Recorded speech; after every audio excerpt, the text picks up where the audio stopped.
চাঁদকে রে। আসসালামু আলাইকুম ওয়া রাহমাতুল্লাহ। আলহামদুলিল্লাহি রাব্বিল আলামিন ওয়াসসালাতু ওয়াসসালামু আলা সাইয়্যিদিল মুরসালিন ওয়া আলা আলিহি ওয়া সাহবিহি আজমাইন। এটিএন বাংলার সুপ্রিয় দর্শক, স্বাগত জানাচ্ছি মহাবিশ্বের সর্বশ্রেষ্ঠ মানুষ রাসূলুল্লাহ সাল্লাল্লাহু আলাইহি সাল্লামের জীবনী ভিত্তিক পূর্ণাঙ্গ অনুষ্ঠান সিরাতে রাসূলুল্লাহ সাল্লাল্লাহু আলাইহি সাল্লামে।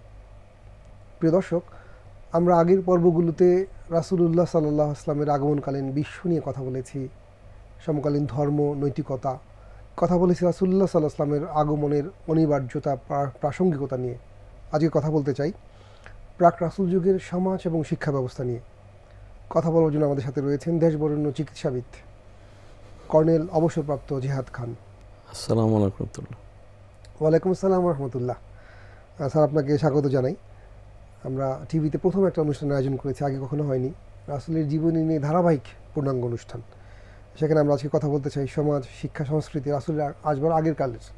তার আগে একটু জানতে চাই, মানে আপনি একজন দেশবরেণ্য চিকিৎসাবিদ, কাজ করেছেন সিএমএইচ, এখন ইবনে সিনাতে কাজ করেন, কার্ডিওলজিতে আপনি একজন প্রথিতযশা চিকিৎসাবিদ আমরা জানি। সিরাতে আপনার আগ্রহ তৈরি হলো কীভাবে আপনি এর অধ্যয়নে সম্পৃক্ত হলেন? ধন্যবাদ। আমি সমসাময়িক যাদেরকে আমরা মহান ব্যক্তি বলি বা যারা খুবই সুপরিচিত ব্যক্তিত্ব, তাদের এক একটা ভালো কাজের যখন আমি তুলনা করি, দেখি যে তাদের উৎস রাসূল সাল্লাল্লাহু আলাইহি ওয়াসাল্লামের জীবনী থেকেই। একটা এক্সাম্পল দিই, নেলসন ম্যান্ডেলা, তাকে খুবই একজন বিশ্ববরেণ্য ব্যক্তিত্ব ধরা হয়। কেন? তিনি দীর্ঘ 30 বছর প্রায় সশ্রম কারাদণ্ড ভোগ করার পরে তিনি যারা তাকে নির্যাতন করেছে তাদেরকে তিনি একদম ক্ষমা করে দিলেন। এই যে ক্ষমার শিক্ষাটা, এটাকে উনি প্রথম পৃথিবীতে প্রচলন করলেন নাকি এটা আগে থেকে? এটা আমরা প্রথম দেখতে পাই রাসূলের জীবনী থেকে।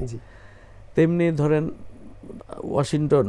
জর্জ ওয়াশিংটন, ওনার একটা কাহিনী প্রচলিত আছে যে আমাদের স্কুলেও পড়ানো হয় যে জর্জ ওয়াশিংটন কত ভালো ছিলেন যে উনি একবার একজন ক্যাপ্টেন, তার সামনে বেশ কিছু সৈনিক একটা কাঠের ভারী লগ ঠেলার চেষ্টা করছে, কিন্তু ওই ক্যাপ্টেন দাঁড়িয়ে আছে, সে কোনো অংশগ্রহণ করছে না, ওই ক্যাপ্টেন সাহেব।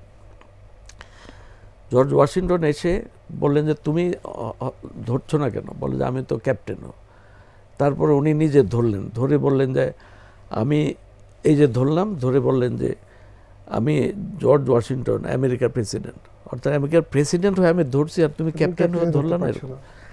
এখন এটা কিন্তু জর্জ ওয়াশিংটনের জীবনীতে একবারই মাত্র কিন্তু আমরা দেখতে পাই, কিন্তু আমরা রাসূলের জীবনে যদি আমরা আলোচনা করি, অসংখ্য উদাহরণ আছে যিনি নিজের হাতে সব কাজ করেছে এবং তার সহযোদ্ধাদের সাথে সব কাজে অংশগ্রহণ করেছেন। সব কাজে, এটা শুধু একদিনের ঘটনা নয়, এটা প্রচুর ঘটনা। আমরা পরে হয়তো আসবো, আমরা নিশ্চয়ই আসবো। জি, আমরা এখন যে জায়গাতে যেতে চাই স্যার, আমরা যে জায়গাতে আমাদের কথা শুরু করতে চাই, রাসূলুল্লাহ সাল্লাল্লাহু আলাইহি ওয়াসাল্লাম একটা বিক্ষুব্ধ, বিপর্যস্ত পৃথিবীতে আসলেন। আসার আগে আমরা নানাভাবে বলবার চেষ্টা করেছি যে তিনি যে এসেছেন, আসবার একটা মঞ্চ তৈরি হয়েছিল, অনিবার্য ছিল যে তার আসা, মানে চারপাশে এরকম ছিল। কারণ তখন ধর্মও ছিল না, নৈতিক বিপর্যয় ঘটেছিল, রাজনীতিতে ঝামেলা ছিল, এবং মানবিক মূল্যবোধে উজ্জীবিত কোনো মানব গোষ্ঠী ছিল না। আমরা আপনার কাছ থেকে জানতে চাইব দুইটা স্পেসিফিক বিষয়। প্রাক রাসূল যুগে সমাজ ব্যবস্থা আসলে কেমন ছিল? সমাজ বলতে কিছু ছিল কিনা? ধন্যবাদ। আসলে আমরা প্রথমত রাজনৈতিক দিকটা যদি দেখি, যে একটা কোনো রাষ্ট্র ছিল না, এখানে ছিল গোত্রীয় শাসন, অনেকগুলা গোত্র ছিল, এবং এই গোত্রগুলো সবসময় একটা আরেকটার বিরুদ্ধে ঝগড়া লেগেই থাকতো।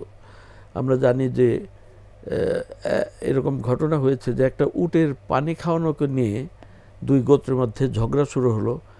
40 বছর ধরে যুদ্ধ চলে বোধহয় প্রায় 40,000 লোক দুই পক্ষের মারা না যাওয়া পর্যন্ত এই যুদ্ধ বন্ধ হয় নাই। এরকম ছিল একটা সামাজিক অবস্থা। অর্থাৎ অত্যন্ত ছোটোখাটো ব্যাপারে ঝগড়া লেগে যেত, যুদ্ধ লেগে যেত, এবং এইভাবে চলত। তারপরে আর্থিক অবস্থা যদি দেখি, যে অত্যন্ত দরিদ্রপীড়িত একটা জনগোষ্ঠী ছিল, সেখানে কৃষি বলতে গেলে কোনো কিছু ছিল না, যা ছিল ব্যবসা। এই মক্কার কথা যদি বলি, মক্কার লোকজনের প্রধানত পেশা ছিল ব্যবসা। শীতকালে তারা উত্তর দিকে যেতেন, উত্তর দিকে বলতে ওই গ্রীষ্মকালে একদিকেই আর শীতকালে ইয়েমেনের দিকে যেতেন আর সিরিয়ার দিকে যেতেন। এই ছিল তাদের, এর মাধ্যমে তারা যে ইনকাম হতো এইভাবে তারা চলতো আর কি। আর তাদের আরেকটা ইনকামের সোর্স ছিল মক্কা, যেহেতু ছিল ওই সময় একটা হজের কেন্দ্র, যেটা যে ইব্রাহিম আলাইহিস সালামের সময় থেকে যে প্রচলিত হয়ে এসছে হজ, সেটা যদিও অনেক রসম রেওয়াজ, অনেক শিরক ঢুকেছিল তার মধ্যে, তারপরেও এই সিস্টেমটা প্রচলিত ছিল, হজ উমরা করার সিস্টেম, যার ফলে এর মাধ্যমে ওই এলাকার বিশেষ করে মক্কা এবং কোরাইশ এবং আশেপাশে এদের একটা ইনকামের ব্যবস্থা ছিল, এটা সত্যি। আর সামাজিকভাবে যেমন একটা এক্সাম্পল, যেটা আমরা কোরআন এবং হাদিস থেকেও কিছু উদাহরণ জানতে পারি, যে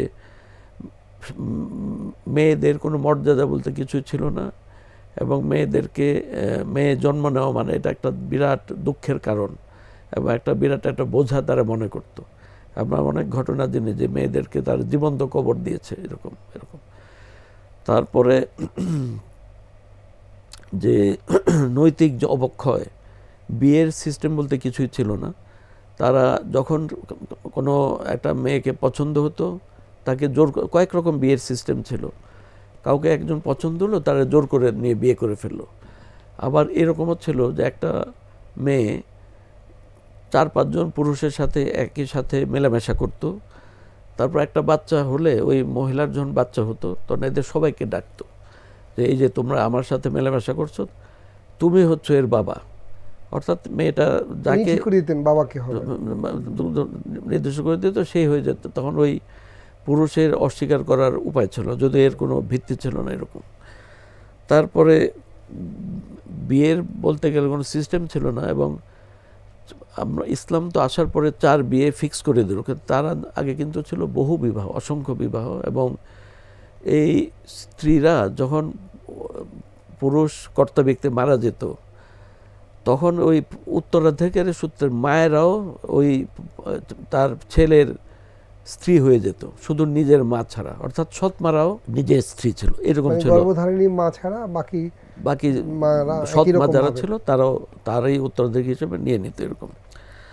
এইভাবে নানা রকম রসম রেওয়াজ ছিল, নানা রকম প্রচলিত কুপ্রথা ছিল। বন্ধনটা কিরকম ছিল? আমাদের এরকম যেরকম বন্ধন আছে, পিতা পুত্র আত্মীয় স্বজন, এরকম কোনো পদ্ধতি বা এরকম কোনো সামাজিক বন্ধনের কথা জানা যায় কিনা? হ্যাঁ, এটা জানা যায় যে গোত্রীয় প্রথা যেহেতু ছিল, এবং যেই পরিবারে পুরুষ সংখ্যা বেশি, যেমন এক লোকের 8টা-9টা সন্তান, এটা ধরা হয় যে খুব তার একটা শক্তিশালী ফ্যামিলি। এবং এইভাবে গোত্রটা এইভাবে পরিবার থেকেই গড়ে উঠত ব্যবস্থা। এবং পিতা মাতা সন্তান এটা ছিল যদিও, কিন্তু যেমন দুধ খাওয়ানোর প্রচলনই ছিল না। অর্থাৎ তারা উচ্চ বংশের যারা ছিল তারা মাতৃদুগ্ধ খাওয়ানোকে একটা ডিসক্রেডিট মনে করা হতো, বা একটা অসম্মানের কাজ মনে করা। এই কারণে মনে আমরা দেখি যে রাসূলুল্লাহ সাল্লাল্লাহু আলাইহি ওয়াসাল্লামের মানে স্তন্যপানের ব্যাপারটি তার মায়ের ক্ষেত্রে ঘটে না। মায়ের ক্ষেত্রে যদিও আমাদের জানা মতে উনি সুস্থই ছিলেন, কিন্তু উনি কিন্তু খুব একটা নজির নেই। বরং মক্কায় যখন ছিলেন, আবুল আহাবের দাসী সুয়াইবা ওনাকে রাসূল সাল্লাল্লাহু আলাইহি ওয়াসাল্লামকে দুধ খাইয়েছেন, এবং বিবি হালিমা তো আমরা জানি যখন বাইরে চলে এরকম খাইয়েছেন। তো এটা ছিল একটা প্রথা। তারপরে মক্কা হয়তো সম্ভবত 10-15 হাজারের মতো জনবসতি থাকতে পারে, কিন্তু ওখানে যেহেতু স্যানিটেশন সিস্টেম ভালো ছিল না, ঘন ঘন বাচ্চাদের মর্টালিটি ছিল খুব হাই। বাচ্চারা অতি সহজ, যেহেতু একটা কংগ্রিগেশন মানে একত্রবদ্ধ হলেই এই ওয়েস্ট ডিসপোজালের সমস্যা থাকে, এবং এইভাবে ইনফেকশন হওয়ার ঝুঁকি বেশি থাকে। এই জন্য বাচ্চাদের মর্টালিটি অনেক হাই থাকার কারণে আমাদের চিন্তা করার বিষয় যে রাসূল সাল্লাল্লাহু আলাইহি ওয়াসাল্লামকে কেন বাইরে পাঠিয়ে দিলেন, কারণ এখানে সহজে মারা যেত বাচ্চারা। এই জন্য বাইরে একদম খোলা মেলা আলো বাতাস, সেই পরিবেশে ইনফেকশন হওয়ার ঝুঁকি কম, যেহেতু একদম মরুভূমিতে, যার ফলে এইভাবে সিস্টেমটা ছিল এরকম। মানে মক্কার পরিস্থিতি ছিল এরকম। আর শিক্ষা তাদের কীরকম ছিল, মানে তৎকালীন সময় শিক্ষা ব্যবস্থা কেমন ছিল? শিক্ষা বলতে গেলে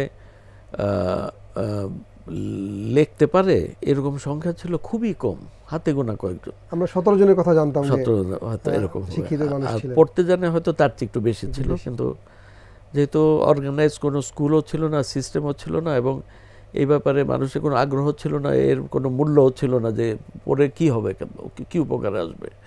বরং শক্তি, ঘোড়া, এনার্জি, মানে যার যত প্রতিপত্তি সেটা প্রকাশ পেত তার সন্তানাদি কত আছে এবং তার ঘোড়া, উট, ঘোড়া, লস্যা, প্রাচুর্য, এদিকে মানুষের মনোযোগ ছিল। স্যার এই ব্যাপারটা কেন ঘটলো আপনার আমাদের কি মনে হয়? যে ওরা তো ইয়েমেনে, সিরিয়াতে ব্যবসা উপলক্ষে যেত এবং সেখানে কিন্তু শিক্ষার কিছুটা ভালো অবস্থা ছিল, যেহেতু রাজন্যবর্গরা ছিলেন এবং রোমক পারসিক সম্রাটদের সাথে যোগাযোগ ছিল তাদের।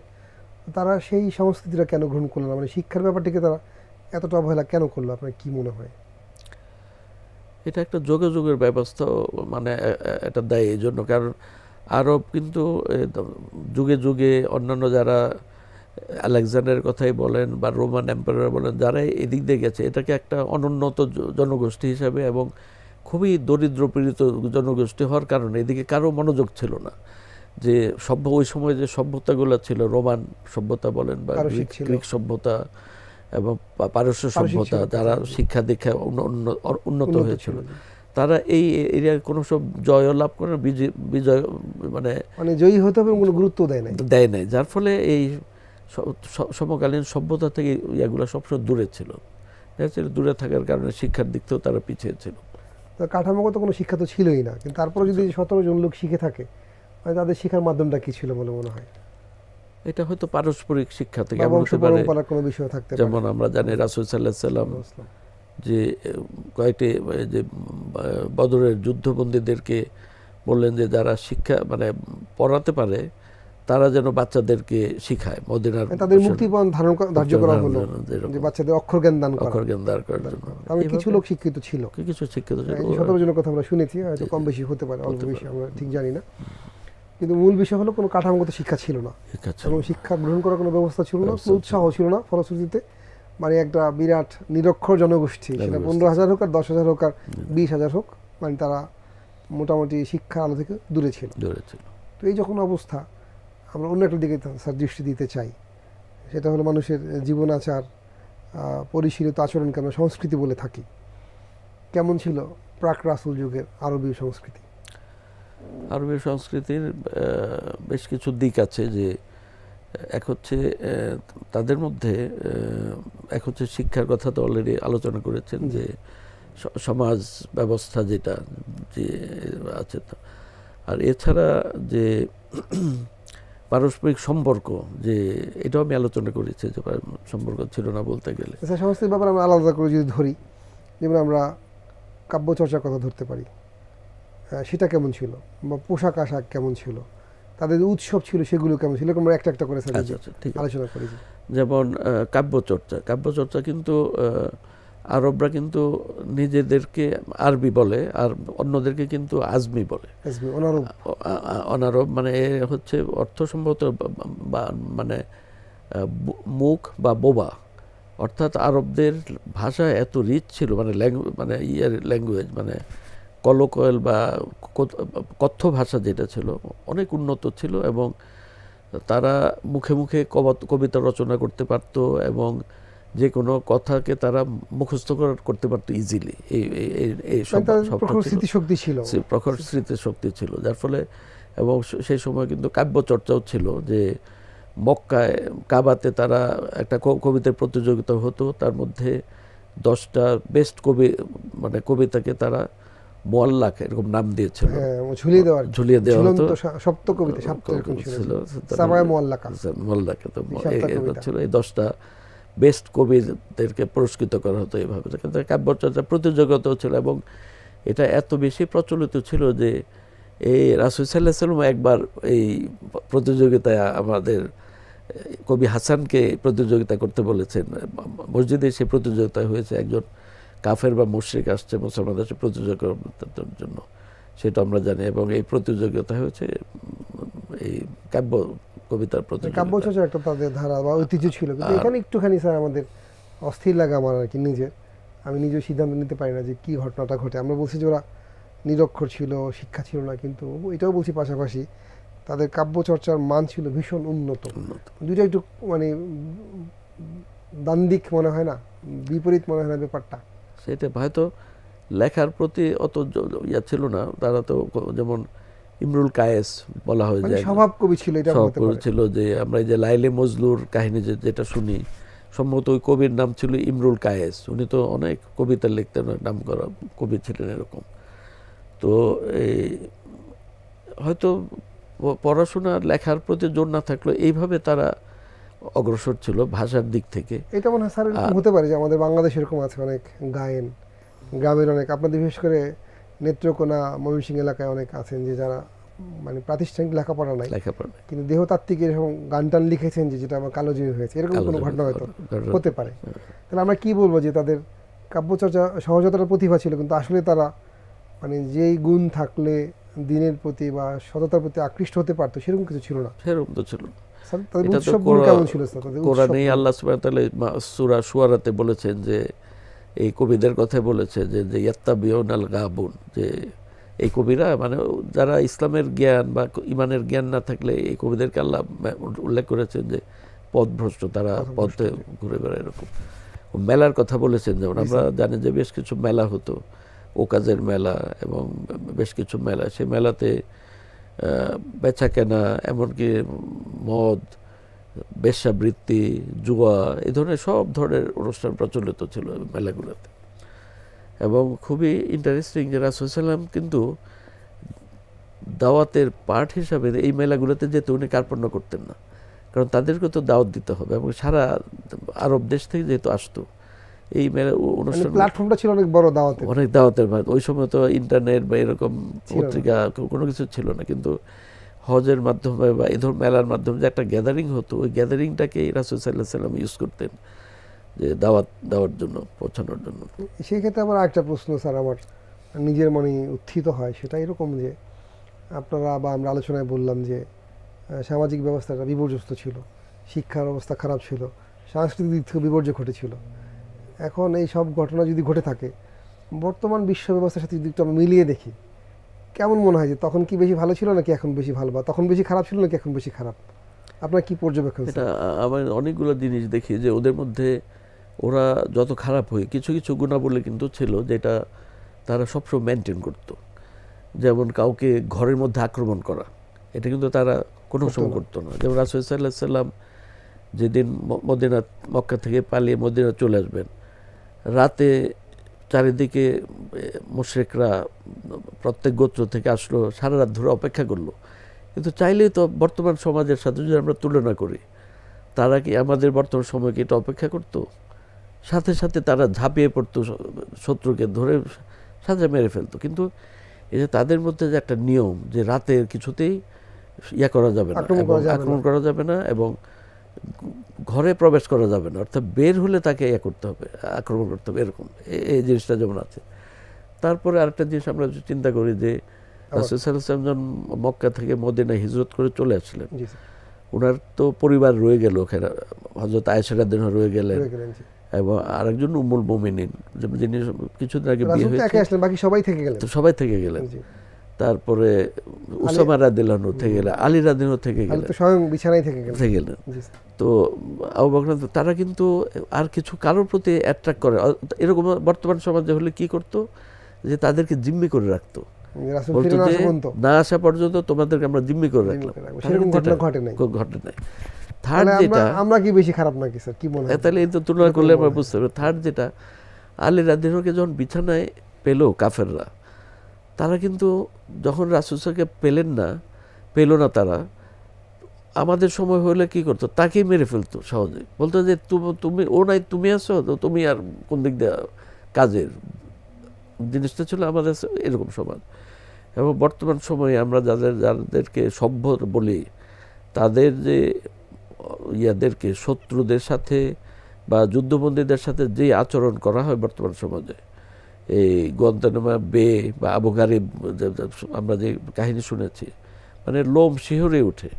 আমরা সভ্যতার কথা বলি, ভদ্রতার কথা বলি, কিন্তু বাস্তবে দেখা যায় যে এর চেয়ে আরো মানে খারাপ। কিন্তু আমরা একটা সুন্দর নাম দিই, একটা অন্যায় কাজ করি, সেটা নাম দিই হয় গণতন্ত্র অথবা মানবাধিকার, এরকম নাম দিয়ে, কিন্তু ওদের চেয়ে খারাপ কাজগুলো কিন্তু আমরা করে যাচ্ছি। অনেক ধন্যবাদ ডক্টর জিহাদ খান, আপনি আমাদের সাথে সময় দিলেন। সুপ্রিয় দর্শক, রাসূলুল্লাহ সাল্লাল্লাহু আলাইহি ওয়াসাল্লাম আল্লাহ রাব্বুল আলামিনের মহা নিয়ামত হিসাবে, সবচেয়ে বড় রহমত হিসাবে দুনিয়াতে এসেছিলেন। তিনি যখন দুনিয়াতে আসেন তখনকার সমাজ ব্যবস্থায় বিরাট বিপর্যয় নেমেছিল। শিক্ষা ব্যবস্থার কোনো ভিত্তি বা কাঠামো তৈরি হয়নি।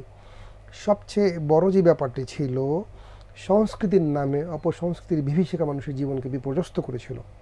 আর সেই প্রেক্ষাপটে রাসূলুল্লাহ সাল্লাল্লাহু আলাইহি ওয়াসাল্লাম এসেছিলেন, তার কালোজয়ী আদর্শ দিয়ে মানুষকে জয় করেছেন, মানুষকে দেখিয়েছেন মহাসত্যের দিশা। রাসূল সাল্লাল্লাহু আলাইহি ওয়াসাল্লামের এই প্রাক আগমনকালীন সময়কার সমাজকে যদি আমরা বিশ্লেষণ করি, শিক্ষাকে বিশ্লেষণ করি, সংস্কৃতিকে বিশ্লেষণ করি, আমরা তার চেয়েও আরও বেশি খারাপ অবস্থায় রয়েছি বলে প্রতীয়মান হবে। তেমন প্রেক্ষাপটে এই অনুষ্ঠান থেকে আমরা আবার বলতে চাই, আমরা যদি এই অবক্ষয় থেকে, বিপর্যয় থেকে আমাদেরকে রক্ষা করতে চাই, রাসূলের জীবনে আমাদেরকে পথ দেখাতে পারে। আমাদের আয়োজন রাসূলের জীবন থেকে পথ নির্দেশ নেওয়ার আয়োজন। আমাদের সঙ্গে থাকুন। আল্লাহ রাব্বুল আলামিন আমাদেরকে মহামানবের জীবন থেকে মহা উপকার লাভ করে দুনিয়া এবং আখিরাতে সফলতা লাভ করার তৌফিক দান করুক। আসসালামু আলাইকুম ওয়া রাহমাতুল্লাহি ওয়া বারাকাতুহু।